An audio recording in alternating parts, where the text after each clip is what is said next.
उसके परिप्रेक्ष्य में टीकाकरण चल रहा है। हमारे ब्लॉक प्रमुख जी के अनुराग सिंह सोनू जी की पूरा उसमें काफ़ी मेहनत किए हैं और जितनी भी योजनाएं हैं, चाहे वो कुपोषण संबंधित महिलाओं की हो, चाहे स्वास्थ्य संबंधी हो, चाहे कृषि संबंधी हो, सारे मेला आज यहाँ वो आयोजित किए गए हैं कि हमारे किसानों को, नौजवानों को, महिलाओं को या व्यवसाय से जुड़े जो भी लोग हैं वो उसका लाभ लें और इस महामारी के जो टीकाकरण की व्यवस्था यहाँ की गई है उसका लाभ लें। हम जनता के दरवाजे तक, सामान्य लोगों के दरवाजे तक, गरीबों को तक हम ये अपनी व्यवस्था दे सकें, उसको उस परिप्रेक्ष्य में आज मेले का आयोजन किया गया है। इसके खास मकसद में जाने की आवश्यकता नहीं है। इसका मकसद, इस सरकार का मूल मकसद तो हमेशा से रहा जनता की सेवा, जनता के लिए लाई गई योजनाओं को उन तक पहुंचाना, ये मेले का सार है। आज पंडित दीनदयाल उपाध्याय जी जो हम लोग के पूजनीय हैं, जनसंघ के संस्थापक के भूमिका में वो सदस्य रहे और ऐसी महानुभूतियों के जयंती के अवसर पर सेवा भाव की ओर की करने की भावना जो है, इससे दो चीज़ों से, एक तो हमारा जो नया नवयुवक है वो हमारे इतिहास को जाने, हमारे महान व्यक्तित्व के रहे पंडित दीनदयाल जी उपाध्याय जी और भी लोगों को जाने, और उस दिन एक जन सेवा का भाव और एक उद्देश्य ये है कि जो भी योजनाएं चल रही हैं, जो योजनाएं जनता को पता चल गई हैं और कुछ बतानी है, कुछ उनसे जोड़ना है, कहीं वो जा रहा है तो उसकी सुविधाएं उसको नहीं मिल रही हैं, तो उसको एक छत के नीचे लाके अपनी देख रेख में वो सेवाएं प्रदान करने के लिए हमें ये एक तरह से ड्यूटी दी गई है सरकार की तरह, जो कि हमारा कर्म भी बनता है कि हम अपने देशवासियों की सेवा अच्छे से करें और योजनाओं का लाभ उन तक पहुंचा सकें।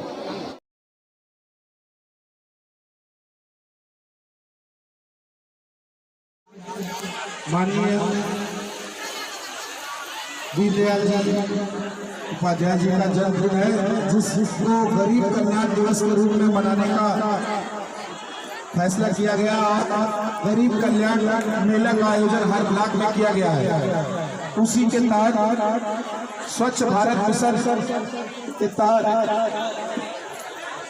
फेज 2 में जो है शौचालय बनवाने के लिए धनराशि सीधे लाभार्थी को दी जा रही है। आज गरीब कल्याण दिवस के रूप में मनाया जा रहा है। इस मेले में स्वच्छ भारत फेज 2 मिशन के तहत 12,000 रुपए की धनराशि शौचालय बनवाने के लिए इन लाभार्थियों के खाते में डायरेक्ट दी जा रही है, जिसका सर्टिफिकेट प्रमुख जी द्वारा वितरित किया जा रहा है। और कारक जी से श्रीमती शीला देवी जी भी आ रहे हैं।